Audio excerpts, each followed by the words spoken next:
감사합니다. 자, 우리 한번 서로 인사하겠습니다. 우리가 항상 조심해야 될 것들이 있습니다. 뭘 조심합니까? 일단은 죄조심. 죄를 항상 조심해야 됩니다. 그리고 날씨가 더우니까 더위 조심.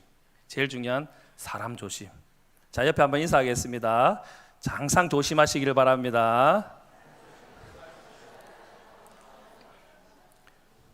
제가 말씀하신 건 한가도 범하면 안 됩니다. 다른 사람들에게 항상 무리를 피하는 사람이 되지 말고 항상 가까이 하는 사람이 되시길 바랍니다. 그리고 죄가 우리 가운데 들어오지 않도록 항상 죄 조심하시고, 더위 가운데 지치지 마시고, 우리가 여름에 항상 지치는 것들이 많은데 지치지 마시고, 교회 얼마나 시원합니까? 진짜 시원하시죠? 그러니까 교회 오셔서 기도하시고 하나님 앞에 나오는 은혜가 있으면 좋겠습니다. 오늘 우리가 읽은 마태복음의 주요 주제는 한마디로 얘기하면 바로 예수 그리스도께서는 영원한 왕이시며 메시아이심을 증거하고 있는 것이 마태복음의 중요한 주제입니다. 특별히 이 마태복음에서 나타나는 가장 큰 특징이 있는데, 그것이 무엇이냐면 바로 하나님의 나라가 미래에만 이루어지는 것이 아니라 지금 현재 예수 그리스도를 통해서 이 땅에 지금 임하고 있다는 것을 분명히 밝히는 것이 마태복음의 큰 특징입니다. 그러면 우리들이 믿음 생활을 할 때 가장 먼저 알아야 되는 것을 바로 지금 마태복음에서, 아니 성경 전체에서 말하고 있다는 것이죠. 무엇이죠? 예수 그리스도를 먼저 알아야지만 우리는 믿음 생활을 시작할 수 있다는 것입니다. 성도 여러분, 그러면 우리가 믿는 예수님은 누구이십니까? 우리가 믿는 예수님은 우리 생사를 주관하시는 살아계신 하나님이시요 창조주이시며 우리의 인생의 주인 되시는 분이심을 믿으십니까?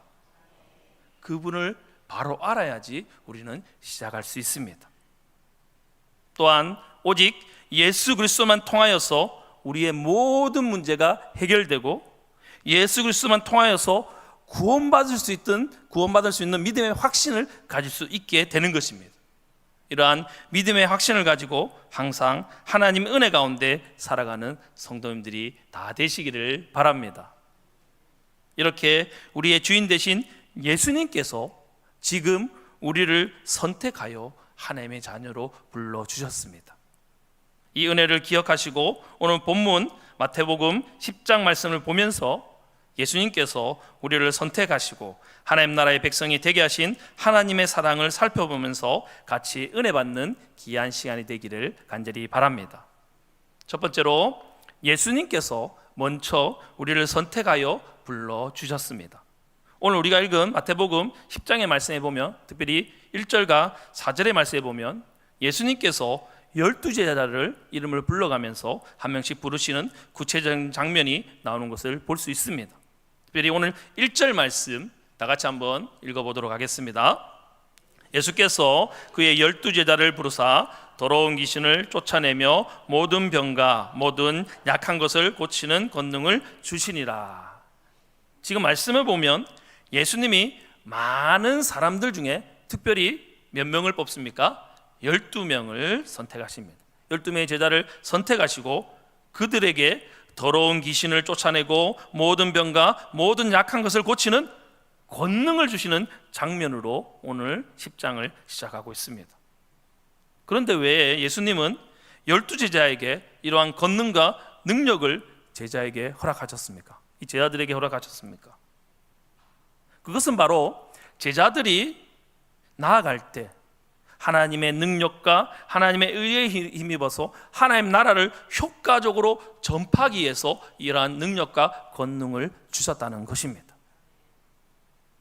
사단의 세력에 사로잡혀 죄 가운데 빠져있는 사람들에게 하나님의 복음을 전하기 위해서는 하나님의 나라의 능력과 하나님 나라를 먼저 직접 볼 필요가 있다고 생각하셨기 때문에 먼저 제자들에게 그 능력을 맛보게 해 주신 것입니다.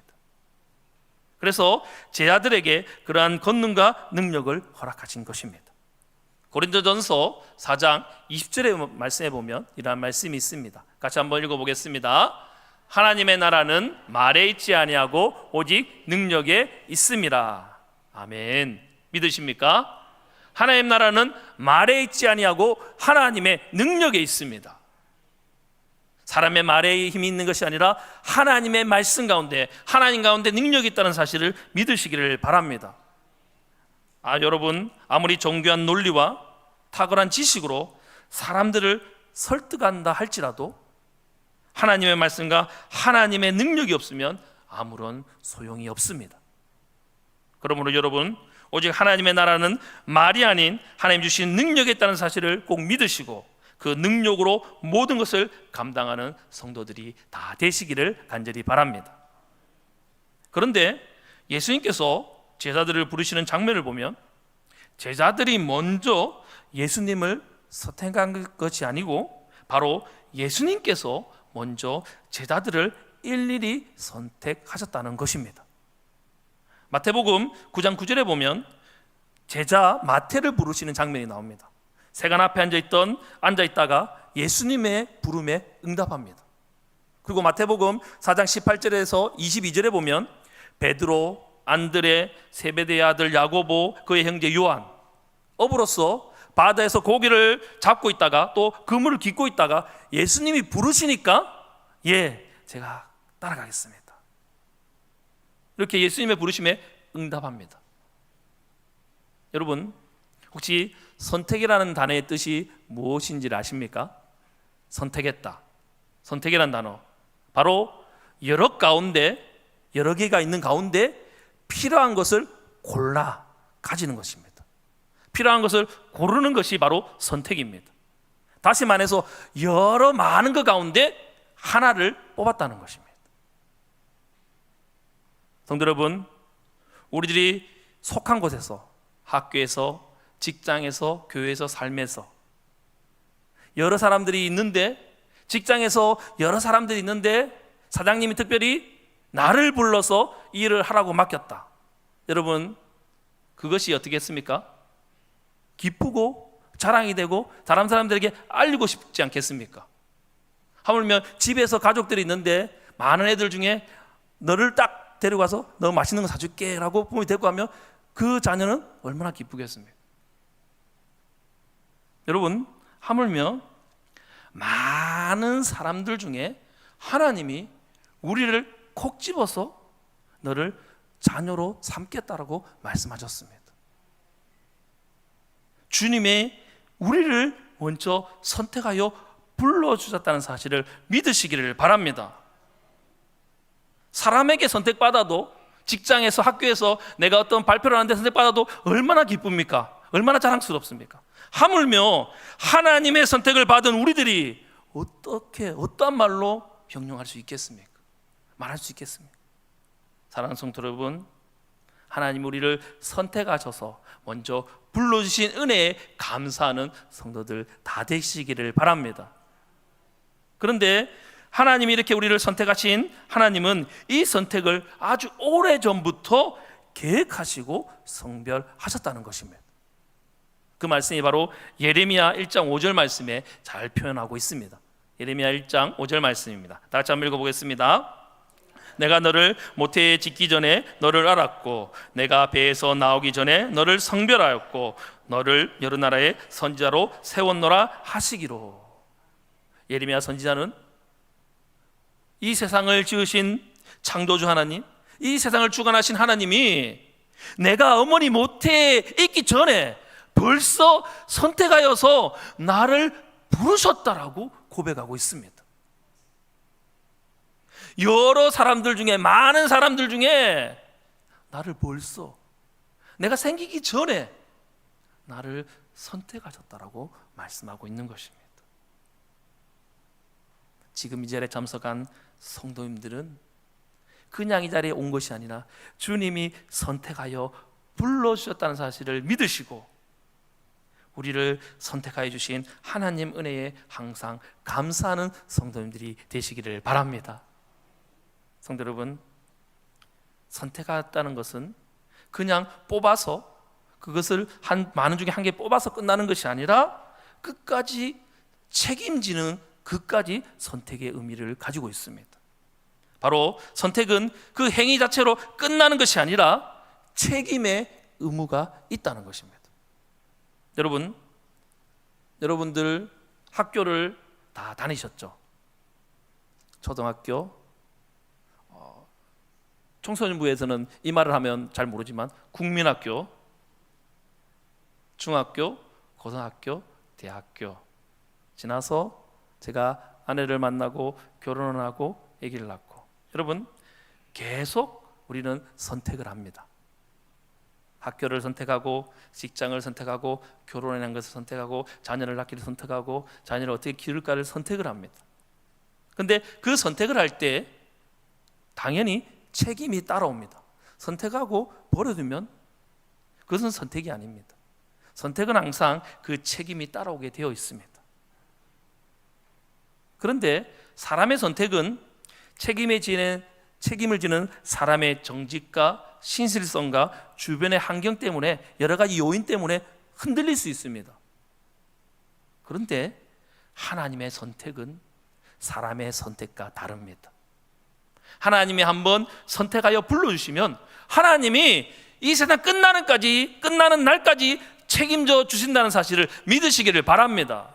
사람은 놓을지 모르지만 하나님은 한번 붙잡으시면 놓지 않으십니다. 또한 더 나아가 우리는 분명히 기억해야 할 것입니다. 하나님의 선택하심은 우리의 외모나 우리의 환경, 우리의 물질, 그것을 보고 판단하지 않으십니다. 우리가 믿는 하나님은 우리의 모든 것을 아시고 우리의 머리털 하나 세신 받으신 하나님이십니다. 우리 하나님이 우리를 모르겠습니까? 우리를 지으셨는데. 그런데 그러한 하나님이 우리를 이 자리에, 이곳에 하나님 자녀로 선택하여 주셨습니다. 이것이 바로 은혜입니다. 하나님의 은혜 아니면 우리는 선택을 받을 수 없는 존재였습니다.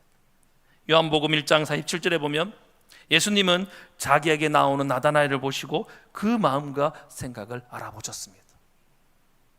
1장 47절 말씀 같이 한번 읽어보겠습니다. 예수께서 나다나엘이 자기에게 오는 것을 보시고 그를 가르쳐 이르시되 보라, 이는 참 이스라엘 사람이라 그 속에 간사한 것이 없도다. 예수님께서는 그의 주변, 그의 인물이 어떻지, 그의 기가 어떻지, 그의 상황이 어떻지를 보지 않으시고 그 속에 무엇이 있는가를 보셨습니다. 나다나엘 가운데, 그 마음 가운데 간사한 것이 없도다. 교활한 것이 없고 속임수가 없고 정직함을 가지고 있구나, 나를 믿는 믿음으로 나왔구나, 그 마음을 아셨다는 것입니다. 성도 여러분, 혹시 세상 사람들은 우리의 외모와 재물과 명예를 보고 판단할 수 있습니다. 또한 내가 가진 것이 있을 때는 가까이 있지만 내가 가진 것이 없을 때는 나를 멀리할 수도 있습니다. 그러나 우리 하나님께서는 나의 중심과 나의 마음을 보시고 내가 하나님 앞에 나가는 마음을 보시고 그 마음을 어여삐 여겨 주님께서 우리와 언제나 함께하고 있다는 사실을 믿으시기를 바랍니다. 그 주님께서 많은 사람들 중에 우리 사랑하는 성도님들을 불러주셨습니다. 자, 옆에 계신 분에게 한번 얼굴을 보시면 인사하겠습니다. 자부심을 가지시길 바랍니다. 누가 선택했기 때문에? 하나님이 선택하셨습니다. 오늘 이 자리에 참석한 사람들은 하나님이 일일이 선택하셨습니다. 그러므로 자부심을 가질 필요가 있습니다. 오늘 본문 말씀을 다시 보면 예수님께서 12제자를 선택하고 계십니다. 그 12제자를 보면 어떻게 보면 평범한 사람들입니다. 자기 일을 하고 있고 자신의 일을 감당하는 사람들. 또 12제자 중에서는 평범한 축에도 못 들고 조금 힘들어하는 사람도 있습니다. 어려운 사람도 있습니다. 하지만 그러한 제자들을 예수님이 선택하여서 하나님의 권능과 능력을 주시고 가르치셔서 훌륭한 제자로 삼아 주셨습니다. 여러분, 이렇게 우리는 예수님께 선택함 받은 백성이고 자녀라는 사실을 믿으시기를 바랍니다.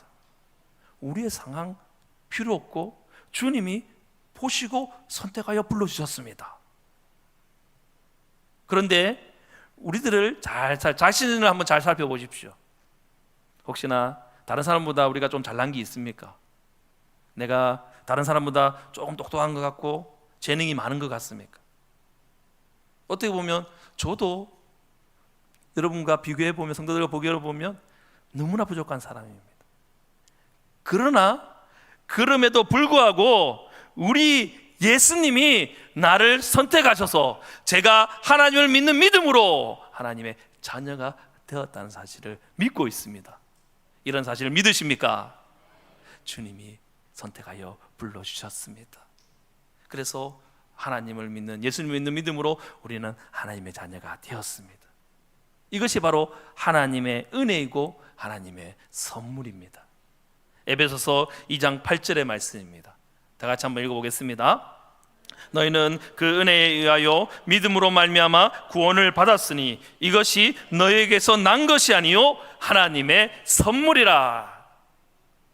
우리가 하나님 자녀로 된 것은 우리의 능력과 우리의 힘과 우리의 선택이 아니라 하나님이 선택하여 불러주셔서 하나님의 전적인 은혜로 하나님의 자녀가 됐다는 사실을 믿으시기를 바랍니다. 주님이 우리를 먼저 불러주셨습니다. 이 모든 것이 예수님을 믿는 우리에게 주시는 하나님의 선물이고 은혜라는 사실을 다시 한번 꼭 기억하시고 이러한 하나님 은혜를 매일매일 자신의 삶 속에서 고백하며 찬양하는 주의 귀한 자녀들이 다 되시기를 간절히 바랍니다. 두 번째로 예수님께서 우리를 부르셔서 거저주라고 불러주셨습니다. 오늘 10장, 다시 10장으로 돌아가면 5절 8절의 말씀에 보면 예수님은 제자들에게 이방인의 길과 사마리아인의 골로 가지 말고 이스라엘의 집에 잃어버린 양에게로 가라고 말씀하고 계십니다. 또한 예수님은 12제자를 부르시고 그들에게 더러운 귀신을 쫓아내며 모든 병과 모든 약한 것을 고치는 권능을 주셨습니다. 또한 제자들을 보내시면서 8절 말씀에 전도자의 사명과 자세에 대해서 분명하게 가르쳐주고 계십니다. 오늘 8절의 말씀입니다. 다 같이 한번 8절 말씀 읽어보도록 하겠습니다. 병든 자를 고치며 죽은 자를 살리며 나병한 자를 깨끗하게 하며 귀신을 쫓아내되 너희가 거저받았으니 거저주라. 우리가 예수 믿는 사람으로서 주의 자녀로서 선택받은 자로서 담대히 나가서 전도할 때 하나님이 그 전도의 자세를 가르쳐 주십니다. 나에게 주신 능력을 거저받았으니 거저주라라는 것입니다. 무엇을 거저받았습니까? 병든 자를 고치며 죽은 자를 살리며 나병한 자를 깨끗하게 하며 귀신을 쫓아낸, 우리가 할 수 있는 능력입니까? 하나님의 주시하지만 할 수 있는 능력입니다. 그것을 우리가 잘나서 받았습니까? 그렇지 않습니다. 하나님이 거저 주셨습니다. 거저 줬으니 거저 드리라는 것입니다. 그러므로 성도 여러분, 하나님이 여러분에게 주신 대로 거저 받은 그 은혜들을 잘 사용하셔서 하나님이 주신 은혜를 거저 줄 수 있는 귀한 성도들 되시기를 바랍니다. 그런데 제자들에게 이러한 능력을 준 이유가 무엇입니까? 복음을 전파하고 하나님을 높이라고 주신 것입니다. 제자들의 자신의 만족을 해서 자신의 일을 해서 주신 것이 아닙니다. 그래서 제자들이 처음에는 이 말씀을 듣고 전적에 의지하여서 이 복음의 말씀을 듣고 담대히 나아갑니다. 그래서 순종함으로 귀한 열매를 맺습니다. 사랑하는 성도 여러분, 항상 예수의 말씀에 순종하여서 더 많은 것을 충성되이 감당하는 주의 귀한 일꾼들이 다 되시기를 바랍니다. 거저 받았으니 거저 주시기를 바랍니다.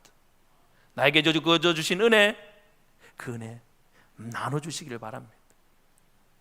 또한 오늘 본문 말씀 10절에 보면 우리가 이러한 말씀이 있습니다. 10절 말씀 같이 한번 읽어보겠습니다. 여행을 위하여 배낭이나 두볼옷이나 신이나 지팡이를 가지지 말라. 이는 일꾼이 자기의 먹을 것 받는 것이 마땅함이라. 지금 예수님께 선택받고 예수님을 따라다니며 많은 가르침과 훈련을 받았던 제자들은 값없이 받는 것을 값없이 주기 위해서 전도여행을 떠납니다. 그런데 지금 제자들이 떠나는 이 전도 여행은 자신의 즐거움과 만족과 낭만, 여행에 대한 그런 기대감을 가지고 떠나는 것이 아니라 분명한 목적을 가지고 떠나는 여행입니다. 바로 하나님의 복음을 전하기 위해서 떠나는 여행입니다. 성도 여러분, 어떻게 보면 우리의 인생도 동일합니다. 우리의 인생은 분명한 목적을 가지고 떠나야 합니다.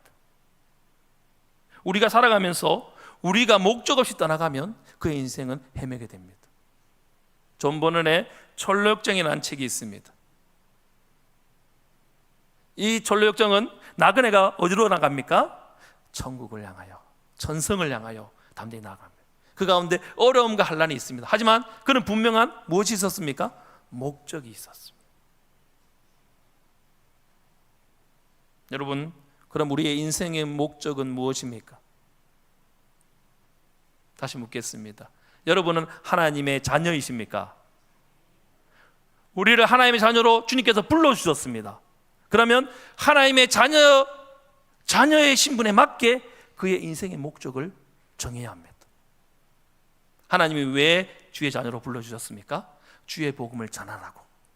그러면 그의 자녀답게 분명한 목적은 주님을 높이며 주님을 영광스럽게 하며 주님이 원하시는 그 목적에 맞게 전하며 살아가야 할 목적이 있는 것입니다. 그러므로 우리의 인생의 목적이 되신 하나님께 항상 영광 돌리며 하나님의 뜻과 하나님의 말씀을 담대히 전하며 살아가는 저와 여러분이 되시기를 간절히 바랍니다. 그런데 이런 뚜렷한 목적을 가지고 떠나는 전도여행을 떠나는 제자들에게 예수님이 이러한 말씀을 하고 계십니다. 제가 다시 한 번 더 우리 9절 10절 말씀 한번 돌아가겠습니다. 9절 10절 말씀 같이 한번 읽어보겠습니다.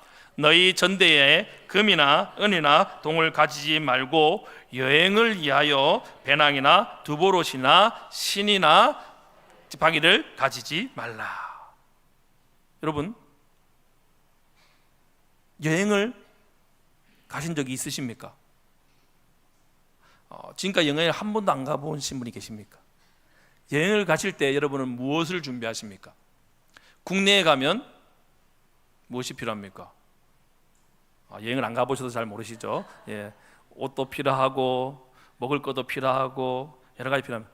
제주도 가려면 여권이 필요하죠. 예, 제가 제주도를 전도사가 돼서 그러니까 거의 30대 후반 거의 40대 초반에 처음으로 제주도를 갔습니다. 그래서 옆에 계신 목사님이 너무 진지하게 여권을 챙겨가라고 얘기하시더라고요. 그래서 저는 진지하게 여권을 챙겼습니다. 근데 여권이 필요하지 않더라고요. 근데 신분증으로 사용했는데요. 여러분, 여행을 떠날 때는 많은 것들이 필요합니다. 집에 아기가 있으면 기저귀도 챙기고 여러 가지 가시도 챙기고 여러 가지 많이 필요하죠. 점점 짐이 많아지죠. 짐이 줄지는 않습니다. 항상 짐이 많아집니다. 신발, 양말, 속옷, 세면도구, 가방. 저희는 이번에 우리 교회 학교 다음 세대 캠프 간다고 해서 저희 애들이 그러니까 물놀이를 한다고 해서 집에 있는 물총과 튜브를 다 챙기더라고요. 그래서 제발 좀 놔두고 가라고, 튜브는 놔두고 물총만 챙겨가라고. 그 가면 놀 데가 없다고 해도 다 챙겨갑니다. 왜? 자기는 필요하니까. 여러분, 이렇게 제자들이 전도여행을 떠납니다. 그런데 예수님께서 그 제자들에게 하신 말씀이 무엇이냐면 아무것도 가지지 말고 떠나라고 말씀하십니다. 여러분, 분명히 여행에 갈 때는 많은 것이 필요로 합니다. 그런데 왜 예수님은 이렇게 말씀하고 계십니까? 아니, 지금 예수님께서 하고자 하시는 말씀의 핵심이 무엇입니까? 도대체 이 말씀이 내포하고 있는 의미가 무엇입니까? 그것은 바로 너희가 전도여행을 떠날 때, 목적 있는 여행을 떠날 때 너희들이 가지고 있는 것은 세상적인 준비가 아니라는 것입니다. 그럼 무엇을 준비해야 합니까? 나만 의지하고 하나님만 의지하고 하나님만 바라볼 수 있는 준비가 되어야 한다는 것입니다. 세상을 바라보는 것이 아니라 세상을 나아가지만 나의 말씀을 붙잡고 나를 의지해서 나만 바라보고 나아갈 준비를 하고 나아가라고 말씀하고 있는 것입니다. 아무것도 염려하지 말고 무엇을 먹을까, 무엇을 입을까, 무엇을 마실까 염려하지 말라라고 말씀하고 있는 것입니다. 마태복음 6장 31절에서 34절의 말씀입니다. 같이 한번 읽어보겠습니다. 그러므로 염려하여 이르기를 무엇을 먹을까, 무엇을 마실까, 무엇을 입을까 하지 말라. 이는 다 이방인들이 구하는 것이라. 너희 하늘 아버지께서 이 모든 것이 너희에게 있어야 할 줄을 아시느니라. 그런즉 너희는 먼저 그의 나라와 그의 의를 구하라. 그리하면 이 모든 것을 너희에게 다하시리라. 그러므로 내일을 위하여 염려하지 말라. 내일 일은 내일 염려할 것이요 한날의 괴로움은 그날에 족하니라. 아멘. 아무것도 염려하지 마시고 세상적인 것 준비하지 마시고 주님이 말씀하신 그 말씀을 기억하여 주님만 의지하며 담대히 나아가는 성도들 되시기를 바랍니다. 그러므로 여러분, 모든 염려 다 내려놓고 예수님의 부르심에 응답하여 거저받은 그 은혜를 나누어 주며 예수님만 믿고 의지하고 따라가는 성도님들이 다 되시기를 간절히 바랍니다. 세 번째로, 예수님께서 우리를 전도하라고 부르셨습니다. 성도 여러분, 오늘 말씀 11절에 보면 이러한 말씀이 있습니다. 자, 우리 11절 말씀 같이 한번 읽겠습니다. 어떤 성이나 말에 들어가든지 그 중에 합당한 자를 찾아내요 너희가 떠나기까지 거기서 머물라. 제 아들을 보내시면서 제 아들에게 전도하기 위해서 전도 여행을 목적으로 내어 보내셨습니다. 그런데 전도를 보내시고 나서 예수님이 이렇게 얘기합니다. 그 중에 말에 들어가든지 성에 들어가든지 그 중에 합당한 자를 찾아내요. 합당한 자를 찾으러 가라고 말씀하십니다. 여러분 전도해 보셨습니까? 전도해 보면 우리의 생각은 어떻습니까? 누구에게나 복음을 전해야 한다라고 생각합니다. 그러나 예수님께서는 그렇게 말씀하지 않으셨습니다. 바로 복음에 합당한 자를 찾으라고 말씀하십니다. 그러면 복음에 합당한 자가 누구입니까? 복음에 합당한 자, 바로 예수님 앞에서 자신이 죄인임을 인정하는 자입니다. 더 쉽게 얘기하면 내가 예수님을 나의 주인으로 구원자로 믿습니다. 이러한 자들이 복음에 합당한 자입니다. 오늘 이 주일 축제에 참석한 모든 성도님들은 복음에 합당한 자임을 믿으시기를 바랍니다. 여러분이 바로 예수님을 구주로 영접하고 고백하였기 때문입니다. 물론 복음에 합당한 자 찾아내는 것이 쉽지 않습니다. 매우 어렵고 그 수가 많지 않습니다. 또한 받아들이는 사람들이 다 받아들이지 않고 소수만 받아들이는 경우가 많습니다. 하지만 그럼에도 불구하고 분명한 것은 우리들은 많은 사람에게 하나님의 복음을 전해야 한다는 것입니다. 왜냐하면 복음에 합당한 자가 누구인지 우리는 알 수 없기 때문입니다. 하지만 우리는 그분을 위해서 하나님이 우리는 뿌렸을 때 하나님이 열매 맺게 해주실 걸 믿기 때문에 뿌리는 것입니다. 여러분, 합당한 자를 찾았을 때 그 영혼들이 믿게 되면 또 그 영혼이 다른 영혼들에게 전합니다. 우리 교회에서 하는 전도법이 무엇입니까? 오이코스 전도법. 믿지 않는 자 오이코스를 찾아서 그 영혼들을 변화시키면 그 오이코스가 또 다른 오이코스에게 전달해서 퍼져나가는 것입니다. 우리가 오늘 말씀 듣기 전에 동영상을 봤습니다. 누가 나왔습니까? 제일 처음에 킴볼이라는 한 사람이 나옵니다. 그 사람이 복음을 전파합니다. 누가 듣습니까? 구두방에 있는 한 어린 소년이 그 복음의 말씀을 듣습니다. 그 사람이 전 세계를 향하여 복음의 전파자가 됩니다. 누구입니까? D.L. 무디입니다. D.L. 무디는 그 복음을 듣고 나중에 전도 집회에 나가서 마이어라는 사람이 은혜 받습니다. 마이어를 통해서 누굽니까? 야구 선수 체프만이 은혜를 받습니다. 체프만의 집회를 계속 가다가 그 다음 누가 은혜를 받습니까? 빌리 선데이라는 목사님이 은혜를 받습니다. 빌리 선데이를 통해서 우리나라에 아주 영향이 큰 한 명의 목사님의 영향을 받게 됩니다. 누구입니까? 빌리 그리함 목사님이십니다. 여러분, 복음의 전도는 우리가 그 믿지 않는 자에게 전달할 때 그 불꽃이 꺼지는 것이 아니라 자연스럽게 옮겨 붙게 되어 있습니다. 주님께서 우리를 부르신 이유는 그것을 전하라고, 전달하라고 부르셨습니다. 그냥 부르신 것이 아니라 선택하여 한 명 한 명 불러주셨습니다. 그 사실을 믿으시기를 바랍니다. 그런데 복음뿐만 아니라 복음 외에 복음 전달할 때 우리는 더 하나님의 은혜를 빌라라고 말하고 있습니다. 오늘 본문 말씀 12절 13절의 말씀입니다. 다 같이 한번 읽어보겠습니다. 또 그 집에 들어가면서 평안하기를 빌라. 그 집이 이에 합당하면 너희 빈 평안이 거기 임할 것이요 만이 합당하지 아니하면 그 평안이 너에게 돌아올 것이니라. 복음에 합당한 자들에게 복음을 전하면서 더불어 무엇을 전하라고 얘기합니까? 평안을 전하라고 얘기합니다. 평안은 무엇입니까? 샬롬, 하나님의 평안입니다. 세상이 알 수 없는 평안, 그리스도의 은혜입니다.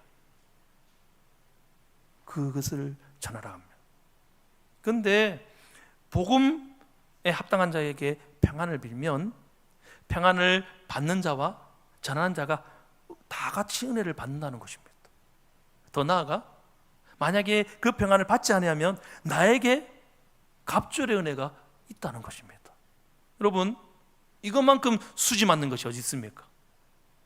축복도 빌고 복음도 전하고 복도 받고. 여러분, 주의 복음을 담대히 선포하며 나가는 귀한 성도들 되시기를 간절히 바랍니다. 여러분, 우리가 하나님의 복음을 전할 때 항상 상대방에게 복된 소식과 함께 평안을 비시기를 바랍니다. 하나님이 함께 하시기를 원합니다.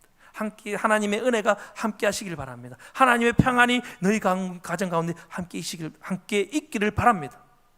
그렇게 빌어줄 때 그의 마음이 열어집니다. 우리는 열릴 것 같지 않아도 생각하지만 열립니다. 저희 집은 어렸을 때부터 교회를 다녔습니다. 저는 유아세를 받았습니다. 그런데 저희 부모님은, 저희 아버님은 무서운 분이셨습니다. 많이 혼나고, 한 번도 우리 삼형제가 한 번도 밤에 9시 이후로 바깥에 외출해 본 적을 한 번도 생각해 보지 않았습니다. 왜? 혼나니까. 지금 혼난다는 표현을 제가 좋게 얘기하지만 아시죠? 이렇게 뭐 이상한 작대기 들고 이렇게 많이 혼났습니다. 그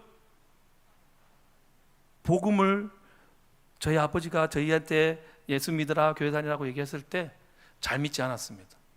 왜냐하면 저희 아버지가 집에 교회를 잘 다니셨지만 교회에 다닌 사람 같지 않았습니다. 저희한테 너무나 무서웠기 때문에.